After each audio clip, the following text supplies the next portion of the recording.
Boa noite a todos.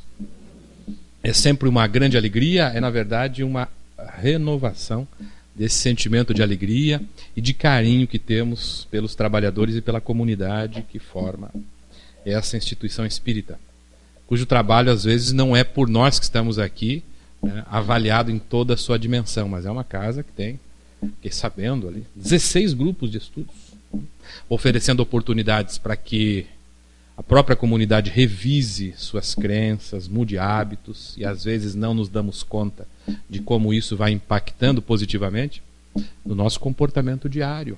São dias desafiadores esses, os que vivemos, e portanto o Espiritismo exerce um papel fundamental na prevenção dos transtornos, né, mentais. O Espiritismo nos tem permitido resgatar o endereço de Deus, o sentido existencial, principalmente em tempos em que se consomem drogas para as pessoas terem pelo menos um certo alívio das suas dores, das suas frustrações. O Brasil é o maior consumidor de fluoxetina, estão dizendo por aí as estatísticas. É o país que concentra o maior número de episódios de depressão. Então são dias de muitos desafios mesmo. E o Centro Espírita tem esse papel. Na medida em que vamos revisando crenças, vamos recuperando a esperança, vamos transcendendo essa limitação imposta pelo materialismo e nos posicionando na vida como seres espirituais, numa experiência transitória no corpo, tudo isso vai mudando a nossa forma de sentir, tá, os fenômenos que nos cercam. Então, é uma alegria estar novamente aqui com esses trabalhadores dedicadíssimos que há muitas décadas, né, mantêm as portas desta instituição abertas, oferecendo a mensagem consoladora e esclarecedora do Espiritismo. O notável poeta Olavo Bilac, que quando encarnado foi um dos fundadores da Academia Brasileira de Letras e mais tarde ocuparia o assento número 15, substituindo Gonçalves Dias, e também foi autor do hino à bandeira, aquele que fala do lindo pendão da esperança. Ao desencarnar, foi convidado pelos espíritos que coordenavam a mediunidade de Chico Xavier para fazer parte da obra que demarca o início da atividade mediúnica daquele jovem semi-analfabeto que mal havia completado o 4º ano primário, né, e que agora trazia no prefácio do livro Parnaso de Além Túmulo o capítulo composto por Humberto de Campos, outro gênio da literatura brasileira, outro membro da Academia Brasileira de Letras, né, que traz no seu título De Pé os Mortos, e fazendo uma homenagem à 3ª parte de O Livro dos Espíritos. Os mais de 200 poemas dessa obra, uma dezena de dezenas de poetas diferentes, numa multiversidade fascinante de estilos, vêm então para anunciar que eles estão de pé e homenagear esta que é uma das partes consideradas essenciais da obra kardeciana, as leis morais. Então, procurando Olavo Bilac sintetizar em versos este momento dramático vivido, experienciado por Jesus e por todos aqueles que aprenderam a amá-lo e que dele receberam a alegria de viver, a esperança como doação ou doações máximas, e que jamais poderiam conceber que ele seria submetido à execução destinada, reservada aos criminosos mais infames da época, que era a crucificação. Ele foi levado, então, ao Gólgota, ao Monte da Caveira, para ser exposto nu, no espaço público, tendo seus pulmões perfurados, as costelas fraturadas, para que morresse sufocado pelo peso próprio. Então, o espírito Olavo Bilac, nos momentos que antecedem, né, essa experiência dramática, vai dizer assim, sobre o rosto daquele povo há um sussurro abafado. A multidão inteira, ansiosa, se congrega.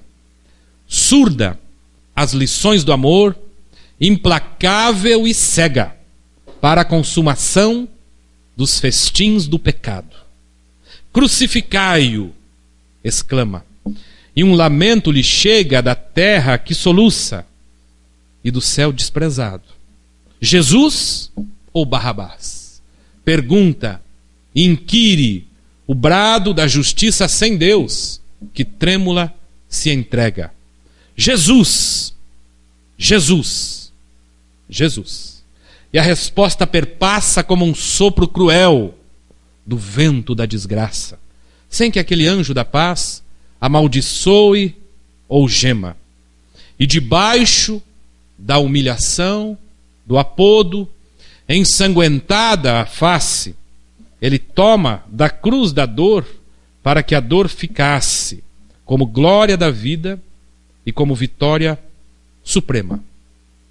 Era com indescritível esforço que aquela mulher que acompanhava a cena e que havia recuperado a sua alegria de viver também a partir da experiência com Jesus, procurava então recordar-se da primeira vez em que havia abandonado, havia deixado a sua cidade de nascimento, que ficava ao norte de Israel, ao norte do Tiberíades, ao norte do lago de Genezaré, Cesareia de Filipe, uma cidade que foi embelezada, que foi revitalizada e homenageou um dos filhos de Herodes, o tetrarca, Filipe.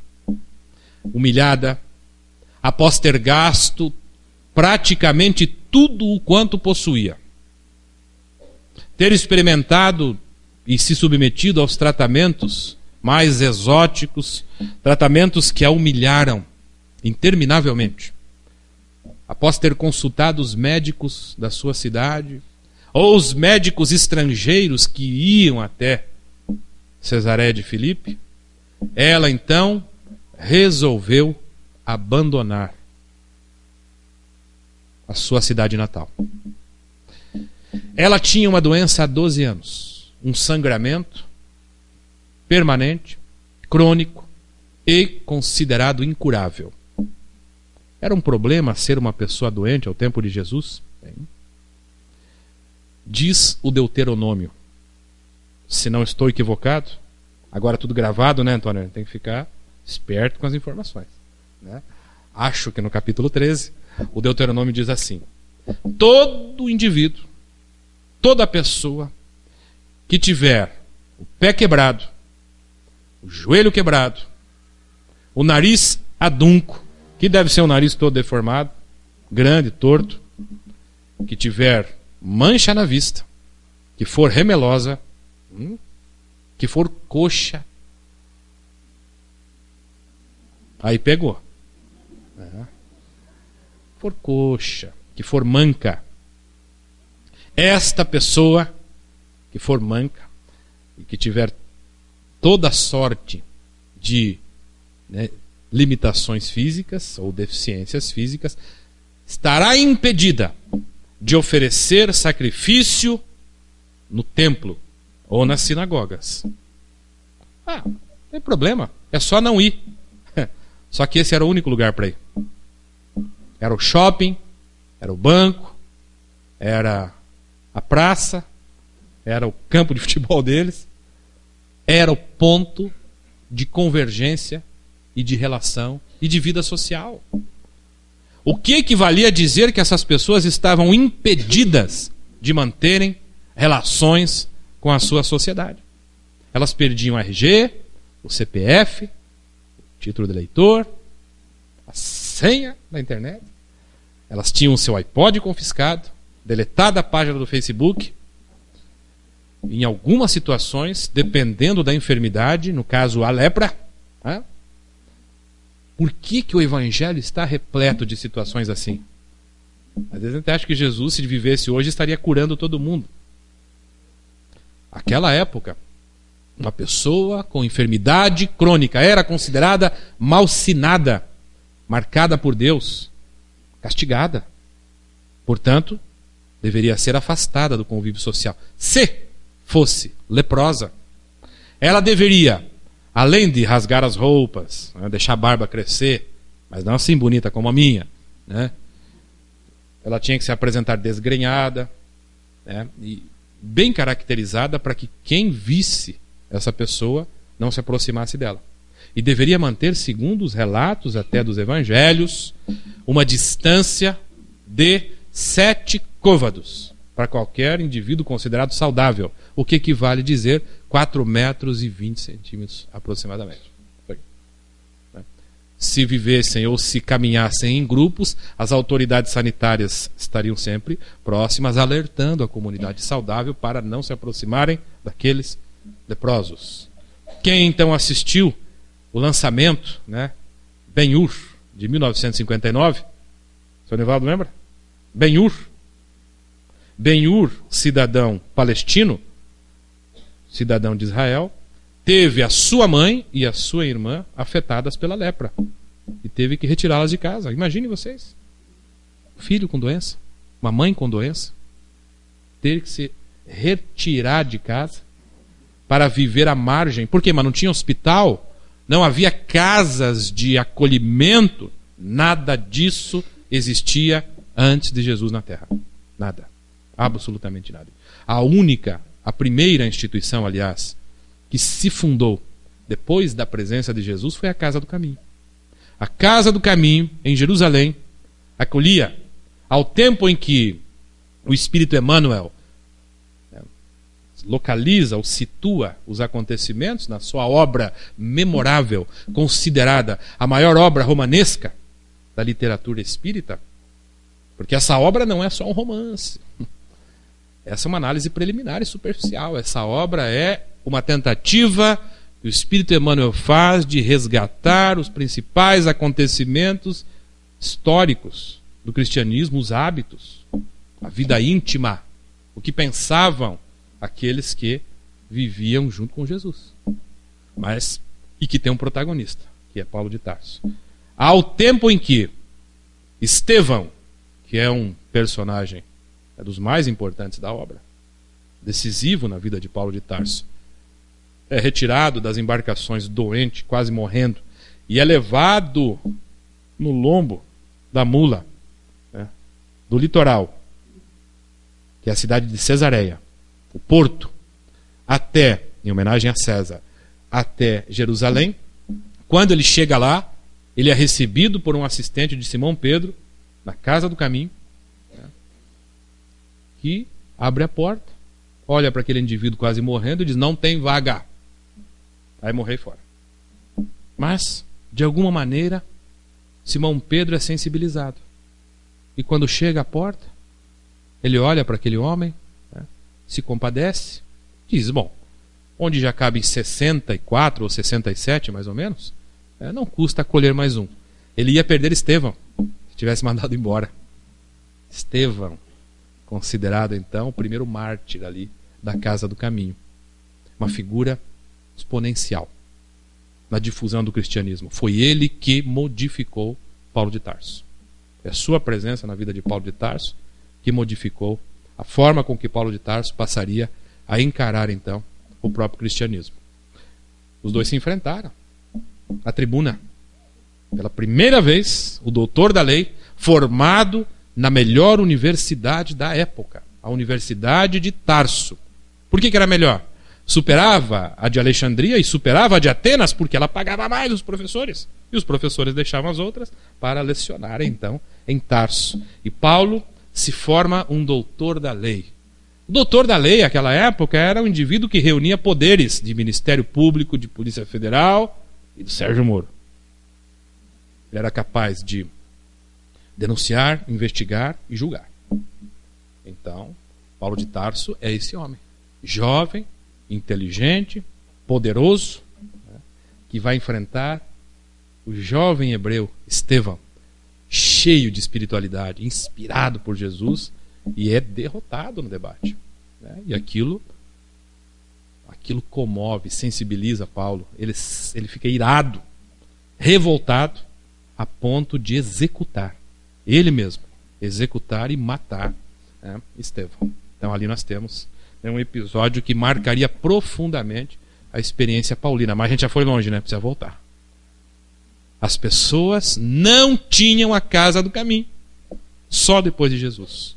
Todos aqueles que tinham doenças incuráveis, mas particularmente os leprosos, os doentes mentais, que eram rotulados de endemoniados, possuídos, deveriam ser amarrados. Sabe o portal ali de São José? Se fosse aqui hoje, se fosse São José naquele tempo, era lá. Ele seria acorrentado lá, no portal da entrada da cidade. Que situação. Então esta mulher passa por essa experiência, odiada pelos parentes, porque ela era motivo de vergonha.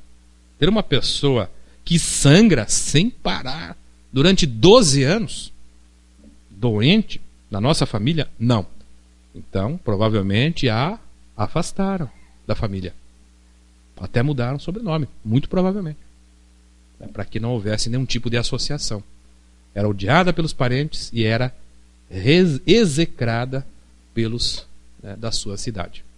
Ouvi um dia falar de um homem cuja presença, por onde passava, modificava a paisagem. Alguns diziam que ele comia, sentava à mesa com publicanos, com pessoas de má vida. O que era uma pessoa de má vida? Uma mulher adulta não casada era uma pessoa de má vida. Ela era, inclusive, classificada como prostituta. Nem toda prostituta ao tempo de Jesus é uma pessoa que tem uma conduta sexual recriminável. Basta que a mulher não se case depois de uma certa idade, e ela é prostituta, porque está à margem das tradições, à margem da lei. As mulheres eram objeto de repressão. A lei era profundamente restritiva com a mulher. O homem tinha o direito, a mulher não. Alguns historiadores dizem que o homem também tinha, mas é difícil. A gente não encontra isso nos textos do Evangelho. E nem nos antigos textos, o Antigo Testamento. Não. O homem tinha o direito de mandar a mulher para fora de casa. Era o direito do repúdio. Bom, está escrito lá que o homem tem esse direito à medida em que ele lavre. Não é simples. Não é só mandar embora. Tem todo um procedimento, tem todo um protocolo. Ele precisa escrever. Mas se ele for analfabeto, ele contrata um escriba. Escreva aí. A partir desse momento eu estou despedindo você de casa. Era o termo de divórcio. Escrito no papiro. No couro. Tá. Pega na mão e desapareça. É assim que faziam. Isso está lá no texto. No entanto, o que se discute na lei é em que circunstâncias o homem tinha direito de mandar a sua mulher embora de casa. Aí surge o Talmud, que é um livro onde os especialistas na lei, os operadores da lei, eles tentam interpretar em que momento o homem podia mandar embora. Então, 3 escolas, 3 doutrinas do judaísmo se formam. E lá no Talmud a gente vai encontrar. Não é assim mandar embora. Tem que ter motivo.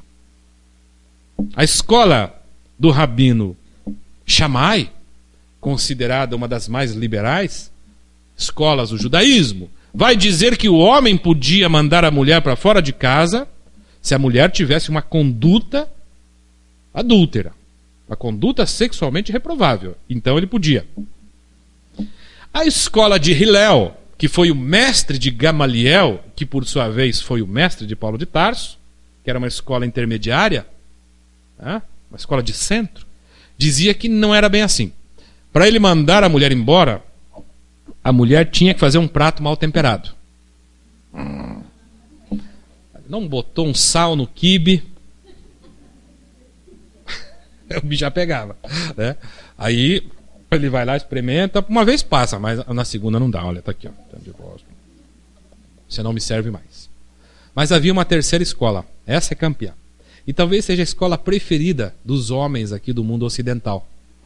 Ela dizia o seguinte: o homem terá o direito de repudiar a sua mulher caso ele encontre uma mulher mais jovem e mais bonita. Parece que essa foi a escola adotada aqui pelo nosso mundo, né? Vejam só. E a mulher não tinha esse direito. Ou melhor, esse repúdio, me corrijam aí os operadores do direito, né? Me parece que isso ficou embutido na própria legislação. Houve uma revisão do Código Civil no ano 2000, 2001, uma coisa assim. Mas o homem tinha, se não estou equivocado, o direito de anular o casamento se ele descobrisse. Bastava alguém falar: a sua mulher não é virgem. A sua mulher já teve uma relação anterior, então você pode anular o casamento, porque isso fere a sua honra. O que é isso, gente? Senão o repúdio travestido de lei que exclui a mulher, né, e reforça a opressão e a segregação da mulher. Bom, esta mulher, além de ter ficado pobre, sozinha, ela era doente.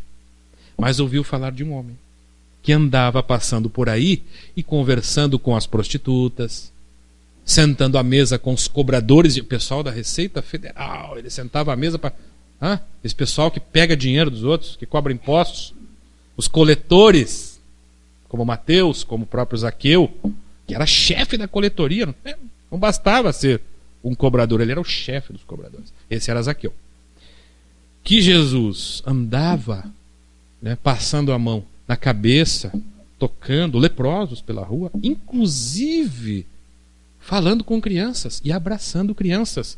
Quando as tradições diziam, de acordo com o historiador Flávio Joséfos, que viveu a partir do ano 70 aproximadamente, que havia 3 coisas que faziam mal a um homem judeu. 3 coisas que manchavam a sua reputação: dormir depois do almoço, conversar com uma mulher publicamente e tagarelar com as crianças. E Jesus fazia isso. Não sei se ele dormia depois do almoço, mas ele conversava com a mulher e tagarelava com as crianças, abraçava as crianças. Tudo isso começou a criar uma fama. E ela não teve dúvidas. Sentiu na intimidade do coração que era ele. Então abandonou pela primeira vez a sua cidade, desceu aqui 30 ou 40 quilômetros, né, na província da Galileia, que tinha várias cidades ribeirinhas e famosas: Magdala, Dalmanuta, Cafarnaum, né, Nazaré. Então, em Cafarnaum estava Jesus. As notícias davam conta de que este homem extraordinário estava em Cafarnaum. E eu fico me perguntando se eu vou conseguir acabar essa história, né, até daqui a 15 minutos. Não sai da cidade. Saiu. E chegou em Cafarnaum. Parece que era um sábado de manhã. Nós vamos encontrar esta passagem no 8º capítulo do Evangelho de Lucas. Particularmente no Evangelho de Lucas. E essa história também é narrada pelo Espírito Amélia Rodrigues, que dá uma dimensão diferente, né? Parece que a gente entra mesmo na história com ela. Lucas narra em 4 versículos, 41, 42, 43, 3 versículos. Né? Enquanto Amélia Rodrigues dedica um capítulo do seu livro Primícias do Reino a essa mulher. A mulher hemorroíça, a mulher hemorrágica. Né? Mas, por que Lucas? Amélia Rodrigues, nesta mesma obra, no finalzinho, num capítulo chamado Pós-Fácio. Não me pergunte, que eu não sei o que significa também, mas é o último capítulo. Mas é bonito, Pós-Fácio. Faz uma comparação entre os evangelhos. Ela vai dizer da virtude de cada evangelho, que são testemunhos daqueles que amavam Jesus, registrados. O evangelho de Mateus, o evangelho preferido dos estudiosos católicos. É o evangelho que traz a genealogia, é o único a falar de uma possível virgindade de Maria, tentando enquadrar Jesus nas expectativas proféticas. O evangelho de João Marcos, ou Marcos, que é um evangelho impregnado de cura, é o evangelho preferido dos protestantes. Pode ver, Marcos fala de muitas curas, milagres, eventos extraordinários envolvendo Jesus. Então Jesus é colocado nessa dimensão extraordinária, cura. O Evangelho de João, que não dá para comparar, porque é um evangelho de uma dimensão espiritual um pouco diferente dos ditos sinóticos. E ela diz assim, o mais bonito dos evangelhos. O evangelho da misericórdia. O evangelho mais preciso, mais bem escrito. Eu fico me perguntando por que ela tem essa opinião. Aí nós vamos ver, né, com os especialistas. Quem denuncia, né, o jeito como revela, por assim dizer, o jeito como Lucas compôs esse evangelho, é o próprio Emmanuel, no livro Paulo e Estevão. Paulo de Tarso, diz ele, guardava, sim, a expectativa e o desejo de escrever um evangelho. Só que não tinha tempo. Paulo de Tarso começou a ter o seu tempo todo consumido ou em atender as comunidades que se formavam. Questões internas, dúvidas doutrinárias, conflitos interpessoais. Isso tinha lá já. Melindres. Então eles procuravam Paulo e Paulo dava esse tipo de assistência. E quando Lucas chegou em Antioquia de Psídia, cidade próspera, que tinha um grupo fraterno, tão fraterno que mereceu de Emmanuel várias páginas. E numa delas ele diz, os espíritos dispensavam os médiuns de psicofonia e falavam, e se materializavam, e falavam diretamente com a comunidade. Aparecia o espírito e dava orientações. Porque havia um clima de fraternidade legítima. Era uma comunidade próspera, estudiosa, e que aproveitava os feriados e finais de semana para se reunir nos campos, à beira ou à margem do Orontes. Beleza, ele vai contando como funcionava. Para os gestores da instituição, né, para a diretoria da casa, está um repositório de orientações de como nós poderemos fazer uma instituição funcionar para construir um clima de fraternidade. Bom, Lucas chega no grupo e Paulo vê potencial naquele jovem médico que deixou Israel para viver na Grécia. Foi adotado por uma família grega, foi formado na Grécia, graduou-se em medicina e passou a trabalhar nas embarcações. E um dia, porque o Mediterrâneo não permitia navegação, havia um período prolongado então de férias, né? Lucas chega em Antioquia e se dá com Paulo de Tarso. Para vocês terem uma ideia da importância, né, de Lucas, num dia de despedida, numa noite de despedida emocionante do grupo, ele estava indo embora, voltaria ao trabalho, os participantes daquele movimento se chamavam de caminheiros. Nós somos caminheiros. E Lucas achou estranho aquilo. Mas caminheiros há tantos caminhos. Caminhos do bem, caminho do mal, caminho do meio, caminho de cima, caminho de baixo. Por que é que vocês não se chamam de cristãos? E por que não cristianismo? Será que pegou a ideia? O grupo chorou de emoção pela inspiração que Lucas recebe naquele momento. Então, adotaram o título de cristãos e cristianismo a partir daquele instante. E Paulo deu uma sugestão, menino, você é bom, né? Você não quer escrever o evangelho? Não quer você noticiar a vida de Jesus através de um evangelho? Mas como fazer? Aí Paulo dá a dica. Entreviste as mulheres. A mãe, as amigas, aquelas que conviveram com Jesus e que vivenciaram os dramas, o sofrimento, sim. Porque as mulheres tinham um papel dentro do grupo. Mulher tinha papel, sim. Elas eram desprezadas nos templos, mas com Jesus elas tinham papéis. Ele abre o capítulo 8 dizendo, e relacionando as mulheres que faziam parte do grupo de Jesus. Susana, Joana de Cusa, Marta, Maria. Elas emprestavam auxílio aos sofredores, doando inclusive os seus próprios bens, o patrimônio, para assegurar a sustentabilidade do grupo e atender os miseráveis, os excluídos. Quando os cristãos foram perseguidos, décadas depois, elas abriram as portas das próprias casas para acolher as comunidades. Foi numa dessas que João, que era jovenzinho, adolescente, conheceu Joana, a esposa de Cusa. E se estabeleceria uma parceria, e esses dois, segundo, né, os bastidores aí, a obra do Emmanuel, reencarnariam mais tarde como Clara e Francisco de Assis. Então, você vê que, né, não é brincadeira o que acontece lá, né, entre os primitivos cristãos. Mas ela chegou em Cafarnaum, senão essa história não acaba mesmo, né? Sábado de manhã. Qual é o problema do sábado de manhã? Havia mais de 700 prescrições. Sábado era um dia especial. Até hoje é, para os judeus. A partir das 18 horas de sexta-feira até as 18 de sábado, eles não podem fazer mais de 700 coisas. Entre elas, fazer um nó, desatar um nó, pregar prego na parede. Não pode andar mais do que 700 metros além da sua casa. Será que cumpre? Mas na época de Jesus, isso era fiscalizado pelos fariseus. Eles não podiam retirar uma ovelha que caía no buraco. Eles não podiam curar. Não podia curar em dia de sábado. Não podia tocar em doente em dia de sábado. É sábado. E Jesus está em Cafarnaum. As notícias dão conta logo pela manhã de que a filha do chefe da sinagoga, portanto um mestre da lei, portanto um cumpridor da lei, estava doente, 12 anos de idade, morrendo. E ele agora? Que impasse. Deixa-o morrer ou procura ajuda? É minha filha. Jairo era um pai amoroso e era amado pela comunidade. Não teve dúvida. Foi atrás de Jesus.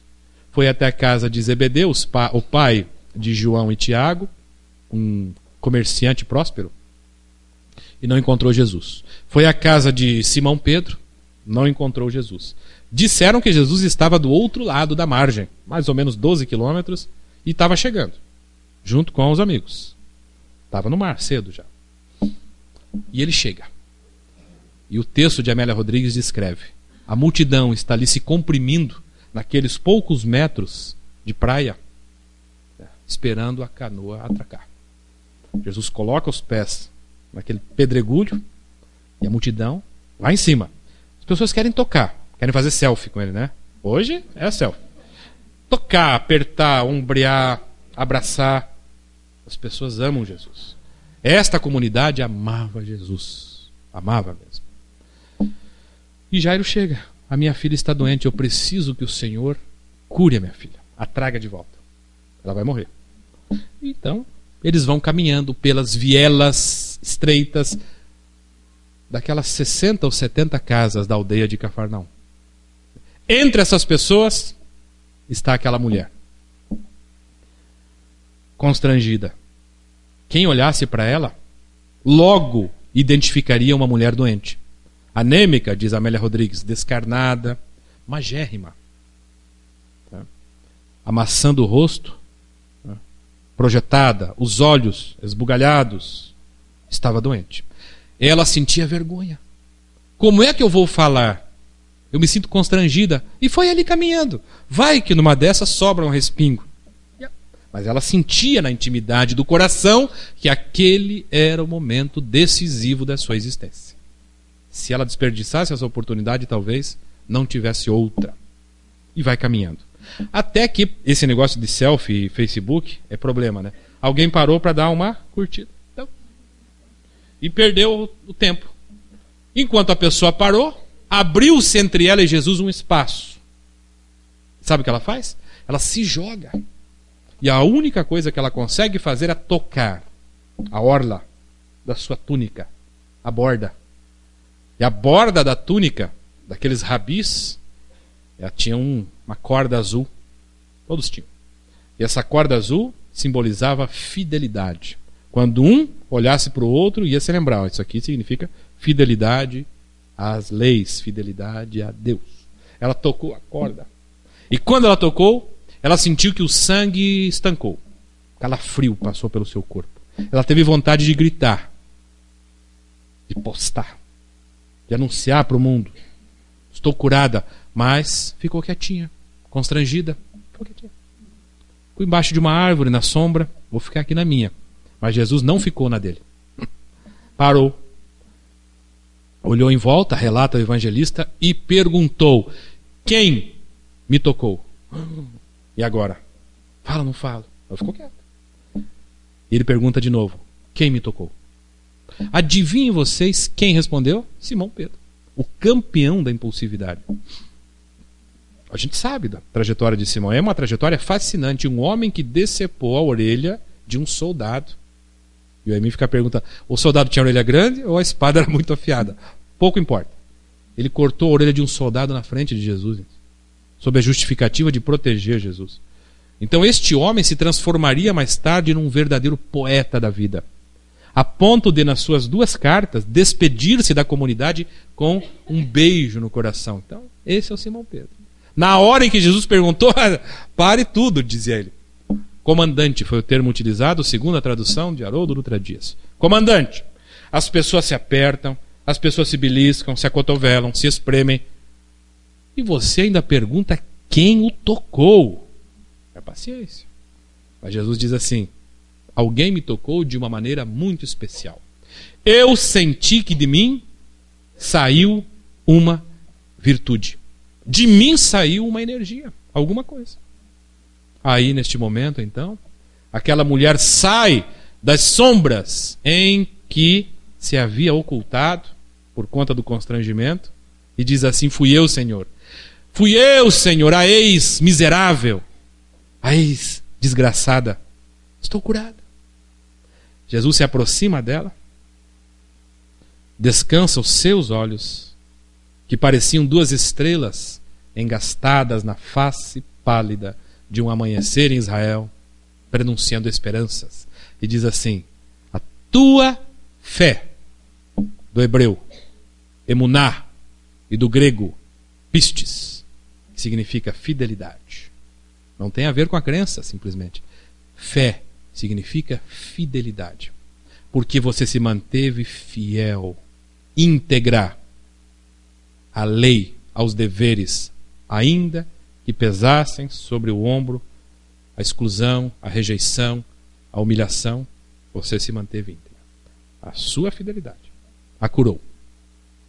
A partir daquele momento, dizem alguns relatos, ela voltaria à sua cidade e vendeu o resto do que tinha, que era muito pouco, e passou a fazer parte do grupo de Jesus. Nós vamos encontrá-la então naquela manhã, na direção do Gólgota, quando Jesus seria levado à execução infamante, no Monte da Caveira. E ele cai. Vocês conhecem essa cena? É emblemática. Ele cai sob o peso da cruz. Quando ele cai na via, uma mulher se projeta na direção dele com uma toalha. Enxuga seu rosto, tira o sangue. É ela, Verônica ou Berenice, como se faria conhecida. Quando ela faz isso, recolhe o pano, Jesus, num esforço indescritível, levanta novamente os seus olhos, que descansam de novo nos olhos dela, e diz assim: mulher, nunca mais eu me esquecerei de ti. Nunca mais. E segue. Essa história nos leva a várias reflexões. Muitos exaltarão o poder extraordinário de Jesus, a sua natureza quase divina, a ponto de curar sem se dar conta. Outros destacarão a fé, a fidelidade, a persistência daquela mulher.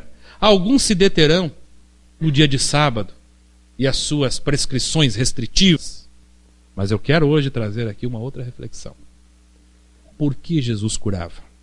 Se Jesus vivesse hoje, nós espíritas, que o temos, segundo Allan Kardec, veja se eu não estou errado, Antônio, questão 625 de O Livro dos Espíritos, qual é o tipo mais perfeito que Deus ofereceu aos homens, e às mulheres também, para lhes servir de guia e modelo? A resposta, talvez a mais curta de toda a obra, O Livro dos Espíritos, é Jesus. E aí, quando eu leio, ouço histórias assim, eu saio aí imitando Jesus, né? Então vamos curar todo mundo? Jesus curava, eu vou curar. E eu monto a instituição para curar as pessoas. O que nos escapa à reflexão é que ele só curava aquelas pessoas tocado por uma compaixão divina, impregnado de misericórdia, porque toda pessoa doente, adivinha? Não tinha RG, não tinha CPF, Alguns não tinham mais a família, não tinham a página do Facebook, não tinham a internet, não tinham acesso ao shopping, não tinham cartão cidadão, não podiam tomar ônibus, nada. Por que ele fazia isso? Observem. E pedia que muitas vezes as pessoas se apresentassem às autoridades. Vão até o sacerdote e se apresentem, para que o sacerdote emita novo CPF, novo RG, novo título, e você agora tem a sua cidadania. Ao curar as pessoas nas entradas das cidades amarradas, esquizofrênicas, bipolares, classificadas como endemoniadas, pedia que elas voltassem à cidade e se apresentassem, a fim de serem reintegradas. Ele fazia assim por quê? Para que essas pessoas fossem incluídas. Para que essas pessoas tivessem dignidade, cidadania. Se ele vivesse hoje, nós que o temos como modelo, o que fazemos? O que faríamos? O que devemos fazer? Quem são os excluídos desta hora? Quem são? São os doentes? Não. O SUS atende, os hospitais atendem, nós atendemos. Quem são os excluídos desta hora? Os pobres, os que têm cor diferente do branco, os que não têm olho azul. Você que trabalha nessa área, Edna, você sabe. Os homossexuais, os argentinos, os cubanos, te brinca, os nordestinos, nós quisemos excluí-los. Há pouco se falava disso, precisa botar uma muralha e separar. Se Jesus vivesse hoje, nós teríamos vergonha de nós mesmos, porque ele estaria incluindo todos esses. Mas ele concordava com tudo? Não, jamais. Quantas vezes ele fez isso e dizia às pessoas: acerte a sua vida.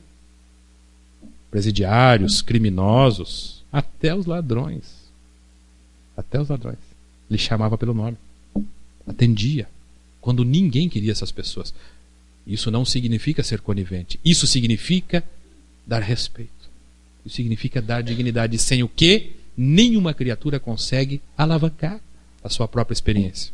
Não sai daquilo. Se todos oprimirem. A mulher em especial mereceu de Jesus vários capítulos nos evangelhos.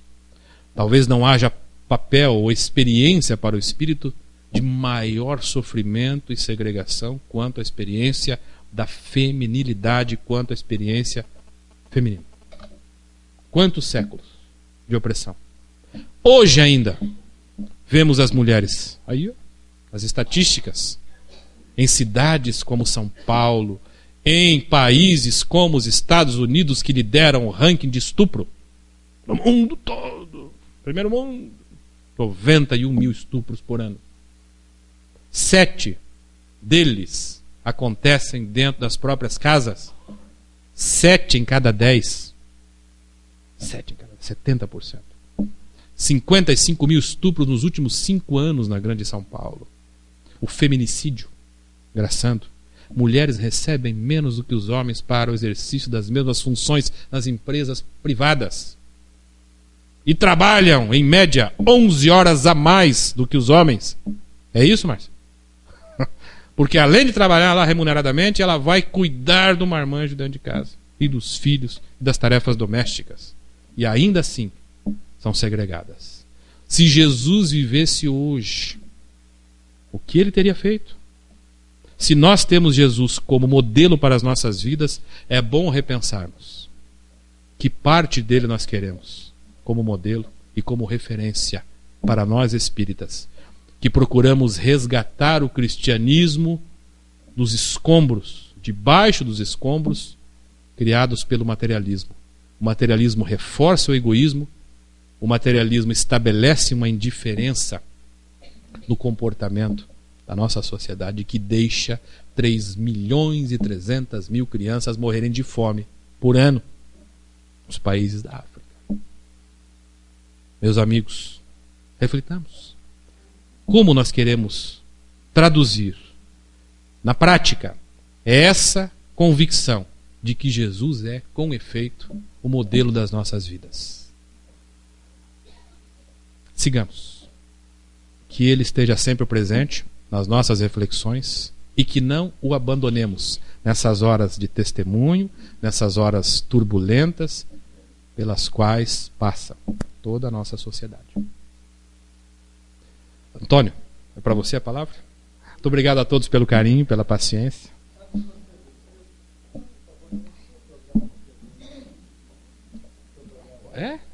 Ó, estamos tendo uma canja. Todos os domingos, a TV Educativa